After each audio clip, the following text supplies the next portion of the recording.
이제 잠깐 기도하겠습니다. 살아계신 아버지 하나님, 이 시간 하나님의 말씀을 듣기를 원합니다. 이 시간에 우리에게 말씀하여 주시옵소서. 우리의 마음에 밭을 기경하여 주시고 하나님 그 생명의 씨앗이 심겨져서 30배, 60배, 100배의 열매를 맺는 삶이 되게 하여 주시옵소서. 이 시간 우리에게 말씀하여 주시며 말씀을 방해하는 모든 사단의 세력들을 예수 그리스도의 이름으로 떠나가게 하여 주시옵소서. 예수님의 이름으로 기도합니다. 아멘. 여러분, 미국 뉴욕 하면은 상징하는 무엇인가 있죠? 예, 가보셨습니까? 저도 자유의 연상 한번 봐야 되는데 영상으로 사진으로만 봤습니다. 여러분, 자유의 연신상 누가 만들었을까요? 네? 프랑스 레벨. 아니, 여기서 나라가 아니라 누가? 역사적인 얘기를 하면 시간이 길어지니까 만든 사람을 얘기하면 바르톨디라는 사람이 만들었다고 합니다. 근데 이 바르톨디라는 사람은 이 자유의 연신상을 만들기 전에 많은 노력을 했는데요. 특별히 그가 이 자유의 연신상을 만들 그 세월은 약 20년이 됐습니다. 지금은 미국의 상징이자 유명한 관광소로 알려졌지만 당시에 이 여신상을 세우기 위한 많은 자금이 필요했는데 모을 수가 없었다고 합니다. 그래서 그 자금을 모으기 위해 기부금을 많이 요청을 했지만 생각만큼 들어오지 많이 제작하는데 어려움을 겪었다고 합니다. 그래서 이 바르톨디는 공사가 지체되지 않기 위해서 자신의 집을 저당 잡아 돈을 빌려서 그 공사 비용으로 사용했다고 합니다. 그런데 그가 이렇게까지 한 이유는 자유의 여신상은 바르톨디에게 자유를 표현하는 단순한 조각 이상의 의미를 가진 일이었기 때문입니다. 그 이유로 바르톨디는 자유의 여신상을 처음 세우기 전에 이게 정말로 중요한 자유를 뜻하는 이 의미를 줄 수 있는 상이 되기 위해서는 내가 과연 이 누구를 본따서 이 상을 만들어야 되는가 고민을 했다고 합니다. 그래서 주변의 사람들이 위대한 영웅의 모습을 본따서 만들면 어떤가, 혹은 유명한 철학자는 어떤가 라고 많은 조언을 했지만 이 바르톨디는 고심 끝에 이 자유의 여신상에 보는 누구였냐? 자기의 어머니로 모델로 세웠다고 합니다. 자신이 경험한 사랑 중에 가장 위대한 경험은, 그 위대한 사랑은 어머니로부터 경험을 했기 때문에 이 자유를 뜻하는 상을, 본을 어머니로 했다고 합니다. 여러분, 우리가 이 자유의 여신상 하나를 보고 우리가 생각할 수 있는 것은 경험이라는 것에 좀 우리가 생각해 봤으면 좋겠어요. 경험은 한 사람에게 지대한 영향을 줍니다. 오래전 여러분, 아르키메데스가 목욕하다가 이렇게 외쳤죠. 유레카, 알아냈다 외쳤습니다. 뭘 알아냈습니까? 목욕탕에 물이 넘치는 것을 보고 부력의 법칙을 발견했잖아요. 이것이 한 사람의 경험으로 인해서 오늘날 많은 과학계 또 수학계에 영향을 주지 않았습니까? 이처럼 경험은 그 한 사람을 넘어서 모든 인류에게 아주 큰 영향을 주는 중요한 것이 됩니다. 그런데요, 만약 그 많은 영향을 주는 경험들 중에 인간이 할 수 없는 기적과 이적을 경험했다면 그 사람에게 삶 속에 어떤 변화가 있게 될 것인지 한번 우리가 생각해 보기를 원합니다. 여러분, 미가서는 기원전 700년경에 쓰여진 것으로 학자들은 추정하고 있습니다. 이때 이스라엘 지역에는 어떤 역사적 배경이 있었냐? 약 22년, 그냥 700년, 미가서가 그 글을 쓰기 전 22년 전에 이 북이스라엘이 아수르에 의해서 멸망을 당한 상태였습니다. 그 아수르의 정책으로 북이스라엘 땅에는 여러 다른 나라 사람들이 머물게 되었고, 또 북이스라엘 사람들은 아수르로, 혹시 그곳에 이스라엘 지역에 남은 사람도 있었겠지만 포로로 아수르에 잡혀간 사람도 있었습니다. 그러니 북이스라엘 입장에서는 너무나 어렵고 힘든 상황이었죠. 소망도 찾을 수 없는 절망 가운데 있었습니다. 그런데 이렇게 북이스라엘을 무너뜨린 아수르가 이제 누구를 공격해요? 남유다를 공격하고 있습니다. 중요한 것은 미가 선지자는 이러한 아수르의 공격과 위협이 북이스라엘이나 남유다가 군사력이 너무 약했기 때문에 그로 인한 결과다라고 말하는 것이 아니라 오직 뭐 때문에? 너희가 하나님 보시기에 죄를 범했기 때문이다.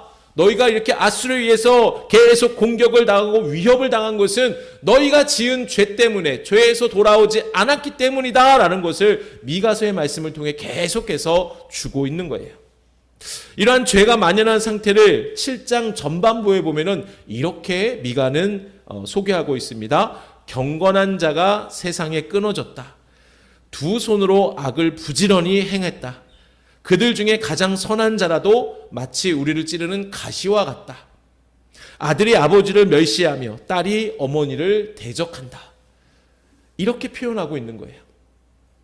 결국 이러한 죄악으로 북이스라엘이 심판을 받았고 남유다가 지금 위기 가운데 있음을 미가 선지자는 외치고 있는 것이죠. 그리고 이러한 현재의 위기 상태를 미가 선지자는 이렇게 표현하는데 그것이 본문 14절입니다. 14절에 보면 홀로 거주하는 백성이다라고 얘기합니다. 즉 이스라엘 백성이 심판과 고난을 겪으며 주변 나라들과 이제는 너희는 단절되어 있다. 위험에 둘러싸여 있는 고립된 상태다라고 토로하고 있는 거예요. 이러한 절망 속에서 선지자가 한 일은 무엇이냐? 과거의 하나님을 붙잡는 것이었어요. 곧 과거에 하나님께서 이적을 베푸실 때 이스라엘은 분명히 살 수 있었고 또한 그뿐만 아니라 이스라엘을 그렇게 괴롭히던 많은 대적들이 하나님을 두려워하게 되어서 이제는 이스라엘이 다시 회복되었음을 이 미가 선지자와 이스라엘 백성들은 다 알고 있었기 때문에 과거를 붙잡을 수밖에 없었던 것입니다. 여러분 본문 15절 한번 읽어볼까요? 시작.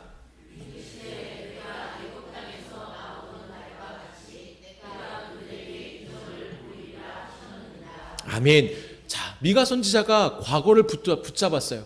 근데 그가 붙잡은 과거는 무엇을 얘기합니까? 언제 있었던 사건을 얘기해요? 출애굽 사건을 얘기하고 있습니다. 이스라엘에 있어서 애굽 땅에서 나오던 날의 사건들은 절대로 간단한 일이 아니었어요. 출애굽은 그들에게 있어서 너희는 내 백성이다. 내게 속했고 내가 너희를 보호할 것이라는 그 놀라운 하나님의 구속의 행위, 그 모든 것을 가리키는 사건이 뭐라고요? 출애굽 사건이다라고 하는 거예요. 하나님께서 모세를 통해 10가지 재앙을 애굽에 내리셨습니다. 그 10가지 재앙이 무엇입니까? 나일강을 피로 만들었고 개구리, 이, 독종, 여러 가지, 심지어 장자가 죽는 그런 재앙까지 내리셨죠. 근데 여러분 우리가 알고 있어야 될 게 뭐냐면 하나님께서 그것을 왜 하필 그것들을 가지고 재앙을 내리셨냐? 그 10가지 재앙이 모두가 애굽에서 섬기고 있는 신들이었어요. 나일강을 섬기고 있었어요. 개구리를 섬기고 있었어요. 우상, 송아지를 섬기고 있었어요. 근데 그 송아지에 붙어있는 이도 섬기고 있었던 거예요. 독종까지 섬기고 있었던 거예요. 그러니 하나님은 그들이 섬기고 있는 것들을 다시 그들에게 재앙을 내리심으로 어떻게 해요? 너희가 믿는 신은 신이 아님을 알리기 위해서 그 10가지 재앙을 내리신 거죠. 결국 애굽의 신들과 바로의 권세는 무너지고 말았습니다. 그뿐만 아니라 하나님은 출애굽 그 사건 안에서 홍해를 갈라서 건너가게 하셨어요. 또 광야에서 먹을 것을 주셨어요. 뭐와 뭐를 주셨죠? 만나와 메추라기를 주셨죠. 그리고 밤에는 무슨 기둥으로? 불기둥으로, 낮에는 구름 기둥으로 인도해 주셨습니다. 그러므로 출애굽이라는 사건은 이스라엘 백성들에게 있어서 하나님은 누구신가를 그들의 역사 속에 새겨놓은 놀라운 사건이라는 것이죠. 그런데 여러분 출애굽의 사건이 이스라엘에게 더욱 중요한 이적이 되는 이유는 이 출애굽이 애굽을 비롯한 주변 나라들에게 아주 무서운 영향을 주었다라는 것입니다. 그래서 이스라엘을 회복할 수 있게 된 거예요. 본문 16절 읽어볼까요? 시작. 보고 자기의 세력을 부끄러워하여 손으로 그 입을 막을 것이요 귀는 막힐 것이며. 아멘. 출애굽 사건으로 인한 주변 나라들의 반응을 볼 수 있어요. 여기에서 먼저 자기의 자금을 부끄러워하게 됩니다. 평상시 우리가 강하다고 여겼던 자신들이 하나님의 행하신 일들을 직접 눈으로 보니까 우리가 너무나 작게 여겨지는 거예요. 우리가 강한 게 아니었구나. 뿐만 아니라 그들의 손으로 입을 막고 귀가 막힐 것이다. 무슨 말입니까? 입이 있어도 그 놀라운 이적 앞에서 내가 어떤 항변을 할 수 없는 거죠. 귀가 있다고 해도 귀가 막힌다는 것은 내가 어떤 사건을 보고 어떤 이야기를 듣고 대답할 수 없는 것을 뜻합니다. 이는 모두 행하심, 즉 하나님의 행하심 앞에서 그 어떤 논쟁도 변명도 부정도 할 수 없는 아주 초라하게 된 나의 모습을 얘기하는 거예요. 결국 하나님의 행하심을 경험한 이들은 이렇게 된다고 결과적으로 17절에 이렇게 얘기하죠. 같이 읽어볼까요? 시작.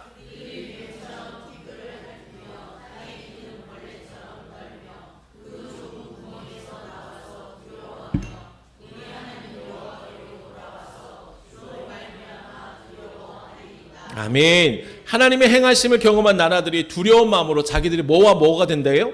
뱀과 벌레처럼 비천하고 지극히 낮아져서 어떻게 돼요? 하나님의 통치에 복종하게 될 것이라고 선지자는 말하고 있습니다. 재밌는 것은 여러분 17절에서 하나님을 행하심을 경험한 자들의 모습을 두려워한다라는 이 단어를 2번이나 사용하고 있습니다. 그만큼 단어를 반복해 사용했다는 것은 하나님께 대한 두려움을 선지자는 분명히 강조하고 있음을 얘기를 해요. 근데 참 재밌는 것은 이 두려워하다라는 단어가 서로 다른 히브리어 원어를 쓰고 있다는 거예요. 이 단어를 보면 이 주변 나라들이 하나님의 이적을 보고 어떻게 그들이 변하게 되었는지를 알 수 있게 돼요. 자막을 보세요. 가장 먼저 나온 두려워하다라는 말은 히브리어로 일으켜 주라는 말이에요. 이것은 놀라운 생각할 수 없는 그런 지진과 여러 가지 많은 일어날 수 있는 인간이 할 수 없는 일들을 보고 갖는 두려워하는 마음을 얘기하는 거예요. 두 번째 마지막에 17절 끝에 보면 두려워하리다라는 말은 웨이루라는 단어를 써요. 내적인 두려움, 존경의 마음이 포함된 경외함을 얘기하고 있어요.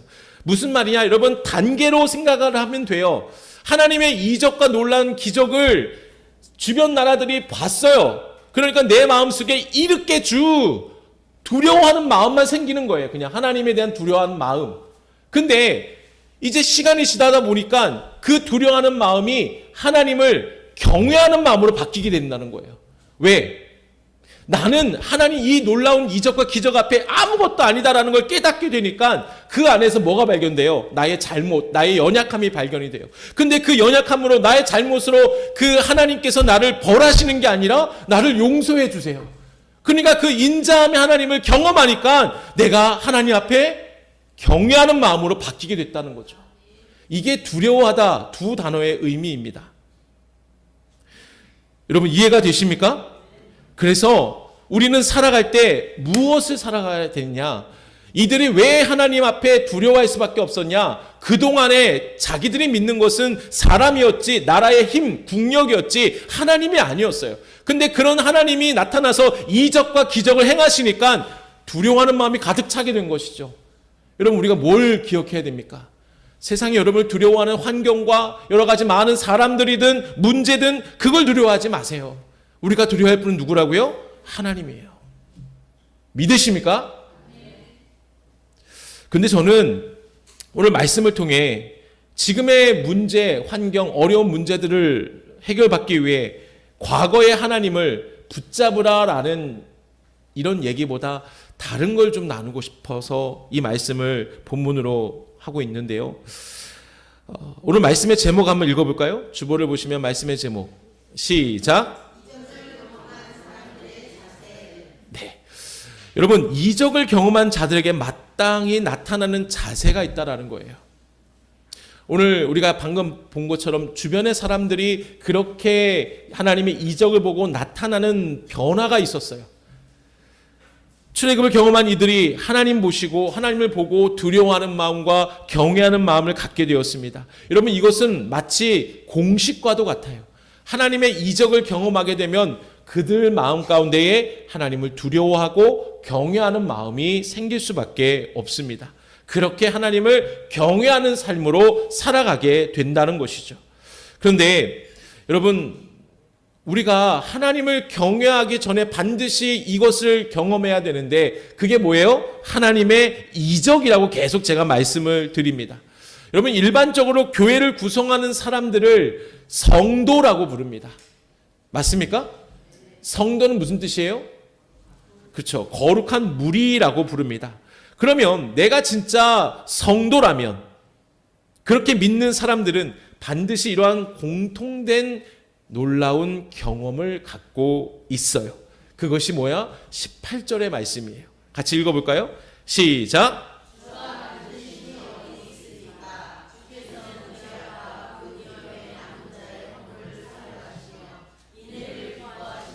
진노를 오래 품지 아니하시나이다. 아멘. 여러분, 여기서 미가 선지자는 하나님은 모든 죄와 허물을 사유하시는 분으로 먼저 고백하고 있습니다. 사실 죄와 허물을 사유하다라는 말은 죄를 용서해 주신다라는 뜻으로 한 단어로만 우리가 읽은 성경 개역 개정에 기록하고 있죠. 번역하고 있죠. 그러나 히브리어 원어로 보면은 두 단어를 사용하고 있습니다. 그래서 이 두 단어 그대를 번역한 한글 성경이 우리가 개역 개정 전에 개역 한글서가 있었잖아요. 그 개역 한글서에는 분명히 두 단어로 설명하고 있어요. 그래서 개역 한글서를 보면 죄와 허물을 사유하신다라는 이 부분을 이렇게 따로따로 설명을 합니다. 죄악을 사유하시며 그리고 남은 자의 허물을 넘기셨다라고 기록하고 있어요. 죄악을 사유하신다는 뜻은 무엇입니까? 읽어볼까요? 시작. 네, 죄가 있는데 그 죄에 대한 벌을 받아야 되는데 하나님은 벌을 내리지 않으신다는 거예요. 두 번째, 허물을 넘기신다라는 것은 그러니까 정리하면 뭐냐? 하나님은 죄에 대해서 형벌을 면제해 주시는 것이 죄를 사유하신다는 뜻이고, 허물을 넘기신다라는 것은 그 죄 자체를 행하지 않은 것으로 여기신다라는 뜻이에요. 이해가 되십니까? 이해가 안 되세요? 다시 설명해 드릴까요? 이해가 되시죠? 죄를 사유하시고 허물을 넘기신다라는 것. 그래서 더 중요한 것은 18절 끝에 보면 하나님은 인애를 기뻐하심으로 진노를 오래 품지 아니하시는 분으로 미가 선지자는 또 고백하고 있습니다. 여러분, 이것이 얼마나 우리에게 은혜가 되는지 잘 들어보세요. 하나님께서는 자기 백성들에게 은혜와 자비를 베푸시기를 원하십니다. 믿으십니까? 물론 그들이 죄를 범할 경우 그들이 죄를 돌이키지 않을 때 어쩔 수 없이 불가피하게 하나님은 그들을 심판하셔서 돌아오게 하시지만 그 본질적인 성품은 하나님은 사랑이시다는 거죠. 그들을 결코 진노하는 것, 그들을 괴롭게 하는 것을 기뻐하지 않으시는 분임을 이 18절 끝에 미가 선지자는 고백하고 있는 거예요. 그러기에 그분은 죄를 싫어하시기에 진노를 바라시더라도 이를 오래 품지 않으신다라는 그의 믿음의 고백인 것입니다. 여러분, 하나님은 죄를 사유하시고 허물을 넘기시는 사랑의 하나님이십니다. 비록 우리가 죄를 돌이키지 않을 때 돌아가게 하시기 위해 진노하시지만 그 진노는 하나님의 성품이 아니어서 오래 품지 않으시는 거예요. 중요한 사실은 이 놀라운 18절의 말씀이 완전히 성취된 사건이 어딜까요? 십자가라는 거예요. 할렐루야. 십자가가 얼마나 놀라운 은혜가 되는지 여기에서 여러분 오늘 우리가 함께 발견하고 믿기를 간절히 소망합니다. 그래서 십자가가 오늘날 우리가 경험한 최고의 이적이라는 거예요. 하나님은 거룩하신데 어떻게 죄에 대한 형벌을, 우리가 지은 죄에 대한 형벌을 면제해 주실 수 있을까요? 그 답이 십자가라는 겁니다. 여러분, 이사야 53장 6절 볼까요? 시작. 여호와께서는 우리의 모든 죄악을 그에게 담당시키셨도다. 아멘. 우리가 너무나 많이 읽은 말씀이에요. 근데 그에게 담당시켰다라는 여기에 너무나 귀한 은혜가 있는 거죠. 하나님은 우리의 죄를 무시한 것이 아니에요. 아들에게 전가하신 거예요. 사유, 즉 죄에 대한 대가, 형벌을 면제해 주신 거예요.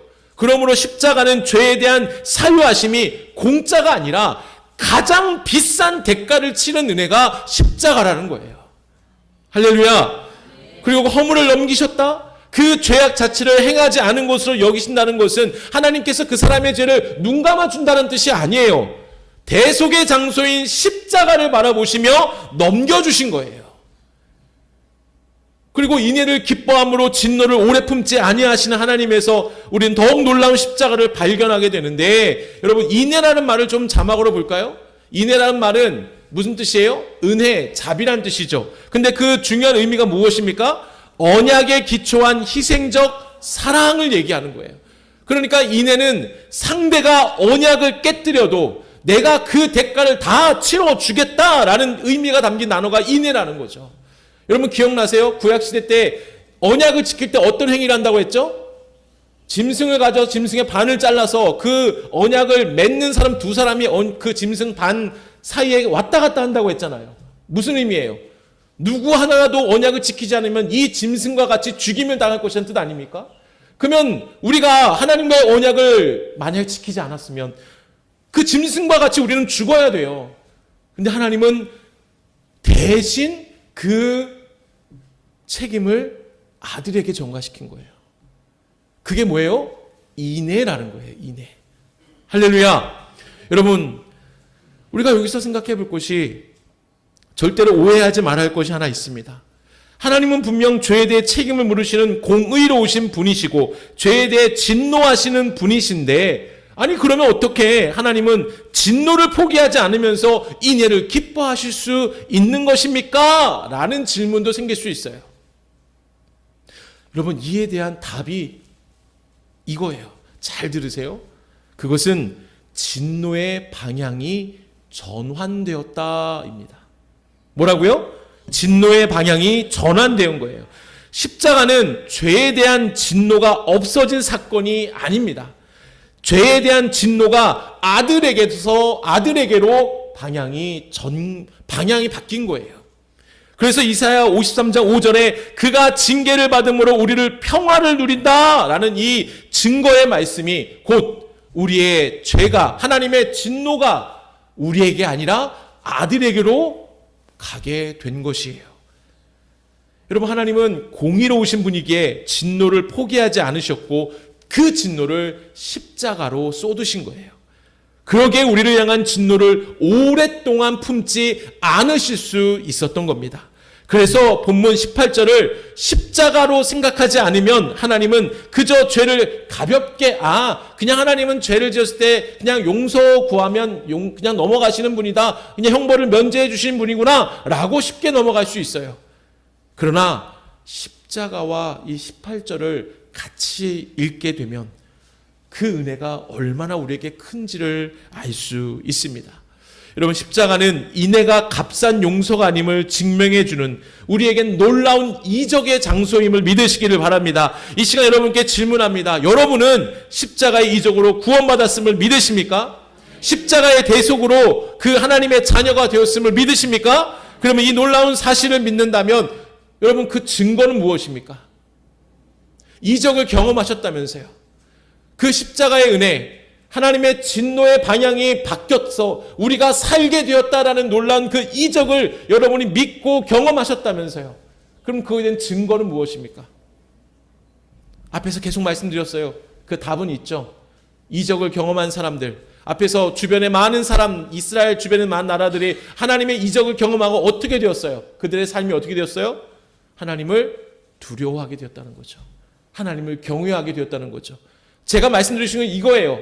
우리가 십자가의 이적을 경험했다면 우리의 삶은 어떤 삶이 되어야 돼요? 하나님을 두려워하는 삶이 되어야 되는 거예요. 하나님을 경외하는 삶이 되어야 한다라는 겁니다. 그래서 여러분 간단하게 하나님을 경외하는 사람은 어떤 삶일까? 세 가지만 기억했으면 좋겠어요. 가장 먼저 우리가 하나님을 경외한다면 읽어볼까요? 시작. 하나님을 두려워한다는 삶은 단순히 무서워 떠는 감정이 아니에요. 내 죄를 용서해 주신 하나님의 사랑을 깊이 경험하면 하나님을 자연스럽게 두려워하게 되고 경외하게 되며 마땅히 하나님이 정말 싫어하시는 죄와 멀어지는 삶을 살 수밖에 없는 것이죠. 여러분, 십자가는 우리에게 두 가지를 동시에 보여줍니다. 죄가 얼마나 무서운 것인가, 그 죄를 용서하기 위해 하나님은 얼마나 큰 대가를 치르셨는가, 이 두 가지를 우리에게 보여주시는 거예요. 만일 죄가 가벼운 것이라면 하나님의 아들을 왜 십자가에서 죽게 하셨을까요? 여러분, 어린아이가 부모의 유리컵을 깨뜨렸어요. 그때 부모는 아이를 밀치고 대신 치웁니다. 그러다가 깨진 그 유리컵으로 인해 손에서 피가 나기 시작해요. 그 장면을 아이가 보아요. 그럼 아이는 그 다음에 행동을 어떻게 할까요? 유리컵을 보면 조심할 수밖에 없어요. 왜요? 뭐가 생각이 나기 때문에? 부모님의 피가 생각이 나기 때문에. 이와 마찬가지로 십자가에 흘린 그 예수님의 피를 진짜로 경험한 사람은 더 이상 죄를 이 정도는 괜찮겠지라고 가볍게 대할 수 없게 됩니다. 그러므로 하나님을 두려워하는 삶이란 죄를 절대로 가볍게 여기지 않고 죄와 멀리 떨어져 사는 삶이 된다라는 것을 믿고, 여러분, 우리가 죄와 멀리 떨어져 사는 삶이 되시기를 주님의 이름으로 축복합니다. 두 번째는 하나님을 두려워하는 삶은 바로 이런 삶이죠. 시작. 이게 너무나 중요해요. 오늘 본문에서 출애굽을 경험한 이스라엘 주변 나라들은 하나님의 이적 앞에서 입을 막고 귀를 막고 두려워 떨었다고 했습니다. 왜입니까? 그들은 하나님과 비교할 수 없는 지극하게 미약한 사람을, 나라의 힘을 두려워하며 살았기 때문이죠. 그러니 이와 비할 수 없는 하나님의 경험을, 하나님의 이적을 경험하니 당연히 그와 그의 입과 귀를 막고 두려울 수밖에 없는 것이죠. 평상시 이게 최고였다, 정말 이게 최고였다라고 믿고 살던 사람들이 그것이 무너져 버리니까 그 무너뜨린 그 다른 대상을 두려워할 수밖에 없는 거 아닙니까? 여러분, 우리의 놀라운 이적이 된 십자가는 세상의 가치관을 완전히 뒤집었습니다. 당대의 가장 강력한 나라였던 로마의 권력이 십자가 앞에서 무력해졌습니다. 종교 지도자들의 판단이 십자가라는 하나님의 뜻 앞에 무너졌어요. 사람들의 조롱하던 십자가가 하나님의 구원의 계획하심의 도구가 되었습니다. 이 얼마나 놀랍고 위대한 하나님의 행하심입니까? 그래서 예수님은 사람을 절대 두려워하지 않으셨어요. 오직 아버지의 뜻을 두려워하는 삶을 사셨습니다. 여러분, 우리가 살아가면서 은연중에 이런 마음을 가질 때가 있어요. 사람들이 나를 어떻게 볼까? 아니라고 하시면 손 들어보세요. 나는 내 마음대로 살아가고 있어. 없죠? 항상 사람들을 의식해요. 그래서 나를 향한 사람들의 생각이 두려워서 직장에서 타협하게 됩니다. 관계를 깨고 싶지 않아서 불의를 침묵하게 되죠. 심지어 교회 다닌다고 할 때 비난받을 수 있는 그런 억울함, 여러 가지 문제들로 인해 그것이 두려워 내 신앙을 숨길 때도 있지 않습니까? 여러분, 그러나 이적의 중심인 십자가는 우리에게 이렇게 계속 질문합니다. 너를 위해 죽은 이는 누구인가? 너를 지금 두렵게 하는 그 사람인가? 너를 두렵게 만드는 그 환경인가? 아니죠. 나를 위해 죽은 그 사람은 예수님이시죠. 하나님을 두려워하는 삶이란 사람의 평가보다 세상을 변화시키는 위대한 이적, 십자가를 믿으며 하나님의 시선을 먼저 의식하며 살아가는 삶임을 믿고, 여러분, 하나님 중심으로 사시기 바랍니다. 지난 성탄절 때 말씀 나눴죠? 하나님 중심으로 살아가는 것은 하나님을 내 삶의 중심에 두고 나는 그 주변에 살아가는 거예요. 하나님 중심으로 살아가시기를 바랍니다. 마지막, 하나님을 두려워하는 삶이란 하나님 주신 은혜에 합당한 삶을 살아가는 거예요. 본문 18절에서 같이 하나님은 진노하실 이유가 충분하심에도 진노를 붙들고 계시지 않으셨어요. 그리고 오히려 은혜를 선택하신 분입니다. 그 은혜의 절정이 바로 십자가라고 계속 말씀드립니다. 그런데요, 잊지 말아야 할 것이 십자가는 계속해서 우리에게 또 이런 말을 해요. 너희는 빚진 자가 아니라 부르심을 받은 자다. 야, 내가 너를 위해 죽었으니 너 이만큼 해 라고 하나님께서 빚을 요구하시는 게 아니에요. 내가 너를 위해 죽었으니 너는 이것을 기억하며 살으라 라고 말씀하시는 겁니다. 그래서 사도 바울은 이렇게 말하죠. 로마 12장 1절 같이 읽을까요? 시작. 기뻐하시는 거룩한 산 제물로 드리라. 이는 너희가 드릴 영적 예배니라. 아멘. 여러분, 하나님을 두려워하는 삶이란 십자가의 그 은혜를 기억하고 그 은혜에 합당하게 살아가는 삶입니다.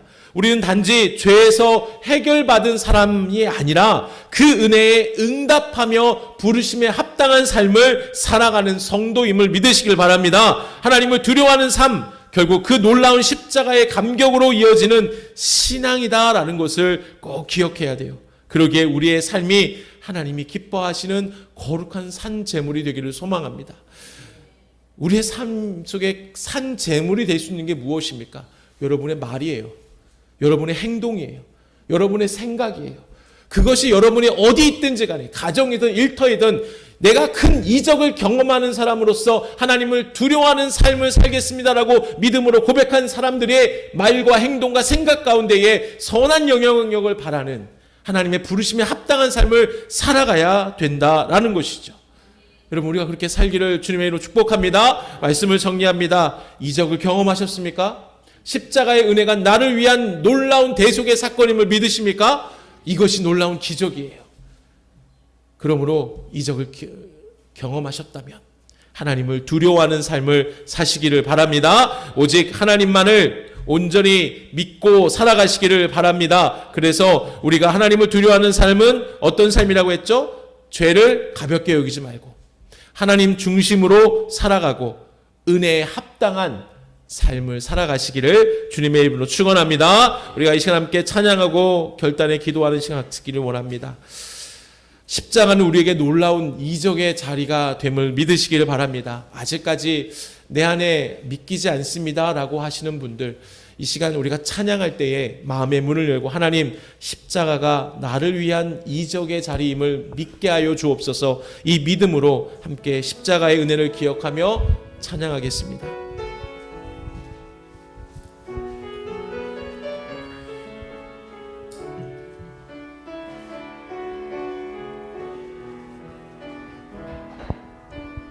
무엇이 변치 않아 내 소망이 되며 무엇이 한결같아 무엇이 한결같아 내 삶을 품으리 그 누가 날 만족해 해 내 영이 쉬며 그 누굴 기다려 내 영이 기쁘리 십자가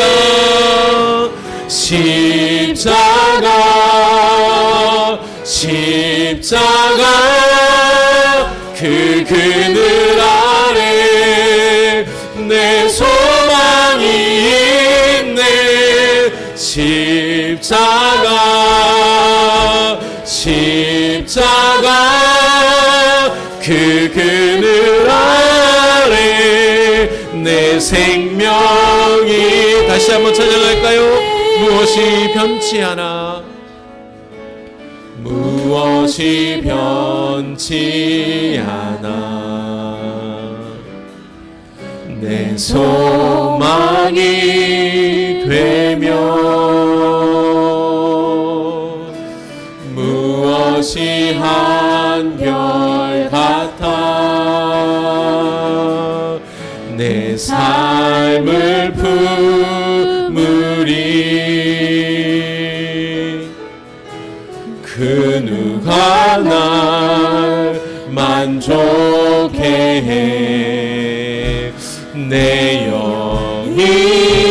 주시며 그 누구 기다려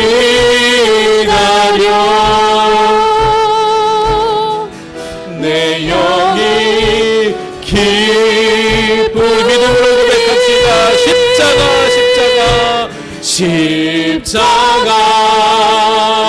십자가 그 그늘 아래 내 소망이 있네. 십자가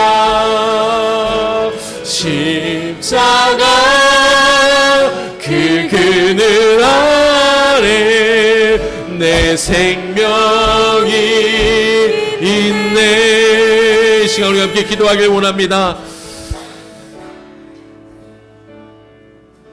하나님, 인간이 살아가면서 놀라운 일을 경험할 때 그것이 엄청난 삶의 변화를 주고 있는데, 하물며 하나님의 놀라운 이적, 최고의 이적인 십자가를 경험한 우리의 삶에는 과연 어떤 변화가 있는지를 돌아보길 원합니다. 하나님, 십자가는 놀라운 이적의 자리입니다. 하나님의 그 진노가 우리에게 있어야 되는데 그저 우리를 사랑하시기 때문에 그 십자가로 진노의 방향을 바꾸셨습니다. 대신 아들에게 진노를 하셨습니다. 하나님, 우리가 무엇이 간데 그렇게 하십니까? 하나님, 그러기에 이 십자가의 놀라운 그 사건은 우리에게 이적이 됨을 믿고, 하나님, 내가 하나님을 두려워하는 삶을 살겠습니다. 오직 그 믿음으로 내 삶 속에 죄를 멀리하고 하나님 중심으로 살아가고 하나님 그 은혜에 합당한 삶을 살겠습니다. 우리가 이 시간에 결단하며 주여 외치며 기도하겠습니다. 주여! 살아계신 아버지 하나님, 오늘도 우리에게 귀한 말씀 허락하여 주시니 감사합니다. 하나님, 우리가 무엇이 간데 하나님 아들 예수 그리스도를 나를 위하여 십자가를 지게 하셨습니까? 하나님, 십자가는 놀라운 사랑의 이적의 장소입니다. 우리를 살려주시기 위해 하나님 죄에 대한 형벌을 사유하신 장소이고, 하나님 우리의 모든 업무를 넘기신 장소가 하나님 십자가입니다. 인애를 베푸시고 진노를 멈추신 장소가 바로 하나님 십자가입니다. 하나님, 그것이 누구를 위한 것이 아니라 오직 나를 위하여, 나를 살려주시기 위하여, 나를 이끌어주시기 위하여, 나를 하나님의 자녀로 삼기 위하여 아들 예수 그리스도, 아들에게 모든 죄를 전가하신 그 하나님의 사랑을, 하나님 그것이 놀라운 이적임을 내가 믿기를 원합니다. 우리 이 마음 가운데에 하나님 그 놀라운 이적을 믿게 하여 주옵소서. 나를 위해 이 땅에 오신 예수 그리스도를 믿게 하여 주옵소서. 하나님, 그래서 내 삶이 이제는 하나님을 두려워하는 삶으로, 하나님을 경외하는 삶으로 바뀌기를 원합니다. 하나님, 죄를 멀리하게 하여 주시고 하나님 중심으로 살아가게 하여 주시고 하나님 은혜에 합당한 삶을 살아가는 우리가 되게 하여 주옵소서. 하나님, 십자가의 은혜를 베풀어 주신 그 은혜에 감사를 드립니다. 하나님, 이 사실을 이곳에 있는 모든 성도들이 진짜 나를 위한 놀라운 사랑의 사건임을, 이적임을 믿게 하여 주시옵소서. 다른 누구가 아니라 오직 나를 살려주시기 위해, 나를 하나님의 자녀로 삼아주시기 위해 우리의 그 어떤 노력과 공로 없이 하나님께서 베풀어 주신 인애의 자리가 십자가임을 믿게 하여 주시옵소서. 하나님, 그 십자가가 나를 위한 놀라운 은혜의 자림을 믿을 때 우리의 삶이 이제는 하나님을 두려워하는 삶, 하나님을 경외하는 삶으로 바뀌게 됨을 믿고 우리가 그렇게 살게 하여 주시옵소서. 하나님, 죄와 멀리 떠나 살기를 원합니다. 하나님 중심으로 살아가기를 원합니다. 은혜에 합당한 삶을 살기를 원하오니 하나님, 나를 불쌍히 여겨줘서 나를 붙들어 주시고 하나님의 뜻대로 살아갈 수 있도록 인도하여 주시옵소서. 지금은 예수 그리스도의 은혜와 하나님의 크신 사랑하심과 성령님의 인도 교통하심이 오늘 말씀을 듣고 십자가는 나를 향한 놀라운 이적입니다, 내가 그 이적을 경험했기에 하나님을 두려워하는 삶을 살겠습니다 결단하는 모든 성도들 머리 위에 저들의 가정과 일터 위에 영원토록 함께 하실 것을 간절히 축원하옵나이다. 아멘.